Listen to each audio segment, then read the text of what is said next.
महाभारत के युद्ध के पश्चात का दृश्य अत्यंत हृदय विदारक है। हंसता खेलता युग युद्ध की बलि चढ़ गया। 18 दिन के युद्ध ने द्रौपदी की उम्र को 80 वर्ष जैसा कर दिया था, शारीरिक रूप से भी और मानसिक रूप से भी। शहर में चारों तरफ विधवाओं का बाहुल्य था। पुरुष इक्का दुक्का ही दिखाई पड़ता था। अनाथ बच्चे घूमते दिखाई पड़ते थे और उन सबकी वह महारानी द्रौपदी हस्तिनापुर के महल में निश्चेष्ट बैठी हुई शून्य को निहार रही थी। तभी श्री कृष्ण कक्ष में दाखिल होते हैं। द्रौपदी कृष्ण को देखते ही दौड़कर उनसे लिपट जाती है। श्री कृष्ण उसके सिर को सहलाते रहते हैं और रोने देते हैं। थोड़ी देर में उसे खुद से अलग करके समीप की पलंग पर बैठा देते हैं। द्रौपदी बोली, यह क्या हो गया सखा?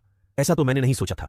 तब भगवान कृष्ण कहते हैं, नियति बहुत क्रूर होती है पांचाली। वह हमारे सोचने के अनुरूप नहीं चलती। वह हमारे कर्मों को परिणामों में बदल देती है। तुम प्रतिशोध लेना चाहती थी और तुम सफल हुई। द्रौपदी, तुम्हारा प्रतिशोध पूरा हुआ। सिर्फ दुर्योधन और दुशासन ही नहीं, सारे कौरव समाप्त हो गए। तुम्हें तो प्रसन्न होना चाहिए। द्रौपदी बोली, सखा, तुम मेरे घावों को सहलाने आए हो या उन पर नमक छिड़कने के लिए? श्री कृष्ण ने कहा, नहीं द्रौपदी, मैं तो तुम्हें वास्तविकता से अवगत कराने के लिए आया हूं। हमारे कर्मों के परिणाम को हम दूर तक नहीं देख पाते हैं और जब वे समक्ष होते हैं तो हमारे हाथ में कुछ नहीं रहता। द्रौपदी बोली, तो क्या इस युद्ध के लिए पूर्ण रूप से मैं ही उत्तरदायी हूं वासुदेव? श्री कृष्ण बोले, नहीं द्रौपदी, तुम स्वयं को इतना महत्वपूर्ण मत समझो। लेकिन तुम अपने कर्मों में थोड़ी सी दूरदर्शिता रखती तो स्वयं इतना कष्ट कभी नहीं पाती।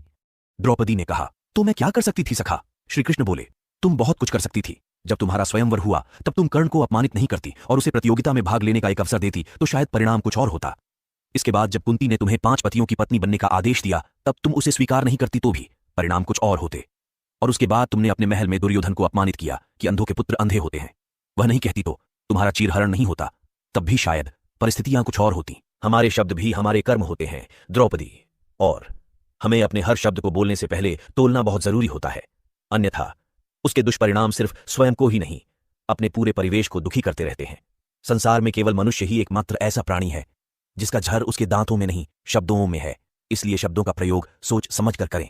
ऐसे शब्द का प्रयोग कीजिए जिससे किसी की भावना को ठेस ना पहुंचे। इस संबंध में कबीरदास जी ने भी लिखा है, ऐसी वाणी बोलिए मन का आपा खोए, औरन को शीतल करे, आप हूं शीतल होए। दोस्तों, मैं उम्मीद करता